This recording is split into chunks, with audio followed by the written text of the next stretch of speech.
मदद नहीं करेगा। हमीद अली सिर्फ कामयाबी की उम्मीद नहीं कर रहा था, वो नाकामी के लिए भी तैयार था। उसने रिस्क मैनेजमेंट के तहत तय किया कि अगर काटते समय तिजोरी से धुआं ज्यादा निकला और फायर अलार्म बजने का खतरा हुआ तो वे एग्जॉस्ट फैंस का इस्तेमाल कैसे करेंगे। उसने ये भी प्लान किया कि अगर पुलिस की कोई टीम अचानक दरवाजे पर आ जाए तो वो खुद सामने जाकर उन्हें ये कहकर टाल देगा कि अंदर कुछ मेंटेनेंस का काम चल रहा है या सब कुछ ठीक है। उसकी फर्जी आईडी और बैंक का भरोसा उसका सबसे बड़ा सुरक्षा कवच था। उसने ये भी तय किया कि वे भागने के लिए एक नहीं बल्कि 2 अलग अलग रास्तों का इस्तेमाल करेंगे। वैन को एक ऐसी जगह पार्क किया जाएगा जहां सीसीटीवी कैमरों की पहुंच ना हो। हमीद ने बैंक के अंदर के सीसीटीवी सिस्टम को पूरी तरह ब्लाइंड करने का तरीका भी ढूंढ लिया था। उसे पता था कि डीवीआर कहाँ रखा है और उसे कैसे उखाड़ना है। हफ्तों की इस दिमागी कसरत के बाद हमीद अली के पास अब एक ऐसा ब्लूप्रिंट था जिसमें गलती की गुंजाइश 0.1% से भी कम थी। उसके पास फर्जी नाम था, वफादार साथी थे, सटीक औजार थे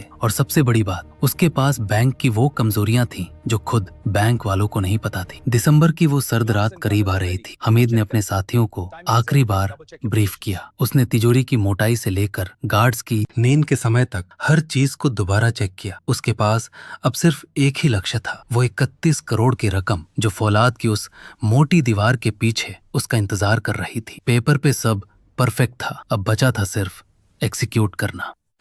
दिसंबर 2009 की वो सुबह कराची के लिए किसी आम रविवार जैसी ही थी। आई चुंदरीगढ़ रोड, जिसे पाकिस्तान का सबसे बड़ा आर्थिक केंद्र माना जाता है, वहाँ एक अजीब सी खामोशी छाई हुई थी। उस सन्नाटे के बीच एलाइड बैंक की फॉरेन एक्सचेंज ब्रांच अपनी भारी भरकम दीवारों के पीछे करोड़ों का खजाना समेटे खड़ी थी। लेकिन किसी को अंदाजा नहीं था कि उस दिन बैंक की सुरक्षा करने वाला हाथ ही उसकी सबसे बड़ी कमजोरी बनने वाला था। इस कहानी का केंद्र था बैंक का एक सुरक्षा गार्ड, जिसका नाम दस्तावेजों में तो शाहिद महमूद था, लेकिन असल में वो हमीद अली नाम का एक शातिर शख्स था। उसने पिछले 2 महीनों से बैंक की हर हरकत, हर चाबी और हर सुरक्षा चक्र का बारीकी से मुआयना किया था। रविवार की सुबह करीब 8:15 बजे, जब शहर अभी पूरी तरह जागा भी नहीं था, हमीद अली बैंक पहुंचता है। वो वहां तैनात नाइट शिफ्ट के गार्ड को बहुत ही भरोसे के साथ ये कहकर घर भेज देता है कि वो आज अपनी ड्यूटी पर जल्दी आ गया है। बेचारा नाइट गार्ड हमीद की इस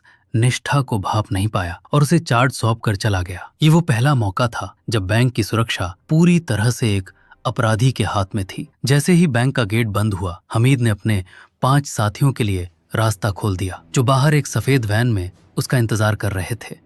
ये लोग अपने साथ भारी भरकम बैग लेकर आए थे, जिनमें हथियार नहीं बल्कि लोहे को पिघला देने वाले इंडस्ट्रियल टूल्स और गैस कटर्स थे। बैंक के अंदर अंधेरा और सन्नाटा था, लेकिन तभी अचानक बैंक की घंटी बजती है। 2 और गार्ड्स, इमरान और जमीर, रूटीन चेक के लिए वहां पहुंच जाते हैं। एक पल के लिए ऐसा लगा कि शायद ये प्लान यही फेल हो जाएगा। डकैतों के पास छिपने के लिए बहुत कम वक्त था, लेकिन हमीद ने खुद को संभाला। जैसे ही वे दोनों गार्ड्स अंदर आए, उन्हें हथियारों के दम पर काबू कर लिया गया। उनके हाथ पांव बांधकर उन्हें एक स्टोर रूम में डाल दिया गया। अब डकैतों के सामने कोई रुकावट नहीं थी, बस वक्त उनकी सबसे बड़ी चुनौती था। अगले कई घंटों तक बैंक के बेसमेंट में गैस कटर की नीली लपटें फौलादी तिजोरी से टकराती रहीं, चिंगारियां हवा में नाच रही थी और जलते हुए लोहे की गंध पूरे हॉल में फैल चुकी थी। ये कोई आसान काम नहीं था। तिजोरी को काटने में उन्हें घंटों की कड़ी मेहनत और पसीना बहाना पड़ा, लेकिन जब अंत में वो भारी दरवाजा खुला तो अंदर का नजारा किसी को भी हैरान कर देने वाला था। वहां बोरियों और रैक में 31 करोड़ 12 लाख रुपए की रकम मौजूद थी। इसमें न केवल पाकिस्तानी रुपया था, बल्कि अमेरिकी डॉलर, ब्रिटिश पाउंड और यूरो के बंडल भी सजे हुए थे। डकैतों ने पागलों की तरह उन थैलों को भरना शुरू किया। वे जानते थे कि सोमवार की सुबह होने से पहले उन्हें यहाँ से निकलना होगा। काम खत्म करने के बाद उन्होंने अपनी पहचान मिटाने की एक आखिरी कोशिश की। उन्होंने बैंक के सीसीटीवी का रिकॉर्डर उखाड़ा ताकि उनकी कोई तस्वीर पुलिस के हाथ न लगे। हमीद अली ने अपनी गार्ड की वर्दी वहीं उतार फेंकी और अपने साथियों के साथ उस वैन में बैठकर कराची की धुंध भरी सड़कों में गायब हो गया। पीछे रह गए थे सिर्फ कटे हुए लोहे के टुकड़े और वे 2 बेबस गार्ड्स जो अपनी आंखों के सामने बैंक को लुटता देख चुके थे। जैसे जैसे सूरज ऊपर आया, आई चुंदरीगढ़ रोड पर हमेशा की तरह हलचल शुरू हो गई। दफ्तर जाने वालों की भीड़ बढ़ने लगी। चाय के होटलों पर चूल्हे जल गए और ट्रैफिक का शोर शहर की रगों में दौड़ने लगा। बैंक की इमारत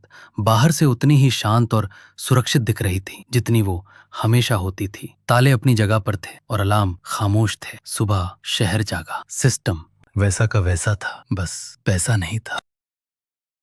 सोमवार 14 दिसंबर 2009 की सुबह कराची के आई चुंद्रीगढ़ रोड के लिए किसी कयामत से कम नहीं थी। सुबह के करीब 9 बज रहे थे। बैंक का स्टाफ रोजाना की तरह अपनी गाड़ियों से उतरकर एलाइड बैंक की फॉरेन एक्सचेंज ब्रांच की तरफ बढ़ रहा था। चपरासी ने जब मुख्य द्वार का ताला खोला तो उसे कुछ अजीब लगा। हवा में एक कड़वी जली हुई गंध मौजूद थी, ऐसी गंध जो आमतौर पर वेल्डिंग की दुकानों पर आती है। जैसे ही स्टाफ अंदर दाखिल हुआ, वहां का मंजर देखकर उनकी रूह कांप गई। पूरा हॉल बिखरा पड़ा था, कागजात जमीन पर थे और सबसे ज्यादा डरावना नजारा वो था जब उन्होंने स्टोर रूम का दरवाजा खोला। वहां बैंक के 2 असली गार्ड, इमरान और जमीर, रस्सियों से जकड़े हुए थे। उनकी आंखों में खौफ और बेबसी थी। जैसे उनके मुंह से टेप हटाया गया, उनके पहले शब्द थे, सब कुछ खत्म हो गया, वो सब कुछ लूट ले गए। जब मैनेजर और अधिकारी दौड़कर वॉल्ट यानी मुख्य तिजोरी तक पहुंचे तो वहां फौलाद का वो भारी दरवाजा किसी कागज की तरह कटा हुआ पड़ा था। अंदर का खजाना गायब था। 31 करोड़ 12 लाख रुपए की वो भारी भरकम रकम, जिसमें विदेशी मुद्रा का बड़ा हिस्सा था, हवा हो चुकी थी। पलक झपकते ही ये खबर जंगल की आग की तरह पूरे कराची और फिर पूरे पाकिस्तान में फैल गई। बैंक के बाहर मीडिया की गाड़ियों का तांता लग गया। कैमरों की फ्लैशलाइट, रिपोर्टर्स के चिल्लाने की आवाजों ने उस इलाके को एक युद्ध के मैदान में बदल दिया। ये पाकिस्तान के इतिहास की सबसे बड़ी बैंक डकैती थी। लोग हैरान थे कि देश की सबसे सुरक्षित मानी जाने वाली सड़क पर, जहां कदम कदम पर पुलिस की चौकियां हैं, वहां इतनी बड़ी वारदात कैसे हो गई। कराची का स्टॉक एक्सचेंज और बिजनेस कम्युनिटी सदमे में थी। सबके मन में एक ही सवाल था, क्या हमारा पैसा बैंकों में सुरक्षित है? कुछ ही घंटों के भीतर कराची पुलिस के आला अधिकारी और जांच एजेंसियां बैंक के भीतर पहुंच गईं। क्राइम सीन को सील कर दिया गया। फोरेंसिक टीम ने दस्ताने पहनकर उन सबूतों को इकट्ठा करना शुरू किया जो डकैत पीछे छोड़ गए थे। गैस कटर के टुकड़े, खाली ऑक्सीजन सिलेंडर और वे जली हुई माचिस की तीलियां। पुलिस के लिए सबसे बड़ी चुनौती ये थी कि डकैत जाते जाते सीसीटीवी का रिकॉर्डर,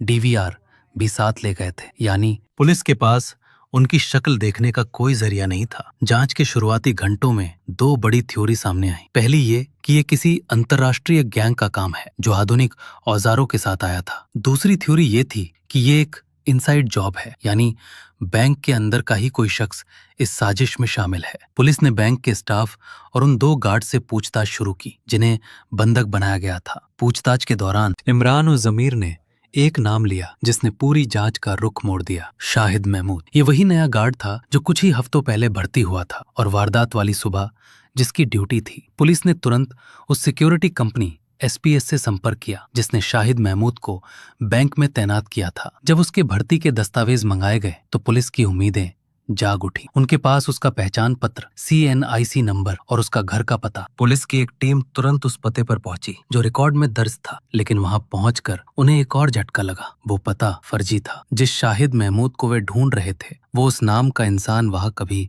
रहा ही नहीं था। पुलिस समझ गई कि वे किसी नौसिखिए चोर से नहीं बल्कि एक मास्टरमाइंड से लड़ रहे हैं जिसने महीनों पहले अपनी फर्जी पहचान बनाई थी। अगले 3 दिनों तक जांच अंधेरे में हाथ पांव मारती रही। सैकड़ों लोगों से पूछताछ की गई। जेल से छूटे पुराने बैंक लुटेरों की लिस्ट खंगाली गई, लेकिन कोई सुराग नहीं मिला। पुलिस पर दबाव बढ़ता जा रहा था। सरकार और जनता जवाब मांग रही थी। जांच अधिकारी इस बात पर परेशान थे कि आखिर 31 करोड़ रुपए लेकर 6 लोग शहर से बाहर कैसे निकल सकते हैं। कराची के हर एग्जिट पॉइंट पर नाकाबंदी थी, लेकिन डकैतों का कोई पता नहीं था। पुलिस ने अब एक अलग रास्ता चुना। उन्होंने उस इलाके के मोबाइल टावर्स का डेटा, कॉल डिटेल रिकॉर्ड निकालना शुरू किया। रविवार की उस पूरी रात में आई चुंद्रीगढ़ रोड पर जितने भी मोबाइल फोन एक्टिव थे उनकी लिस्ट बनाई गई। हजारों नंबरों की उस लिस्ट में से उन नंबरों को छांटा गया जो वारदात के बाद अचानक बंद हो गए थे। जांच टीम के पास अब हजारों नंबर थे, लेकिन कोई ठोस कड़ी नहीं थी। वे हार मानने ही वाले थे कि तभी फॉरेंसिक लैब से एक छोटी सी रिपोर्ट आई। पुलिस की एक टीम दोबारा बैंक गई और उन्होंने वहां काम करने वाले चपरासी और छोटे कर्मचारियों से फिर से बात की। तभी एक कर्मचारी ने चलते चलते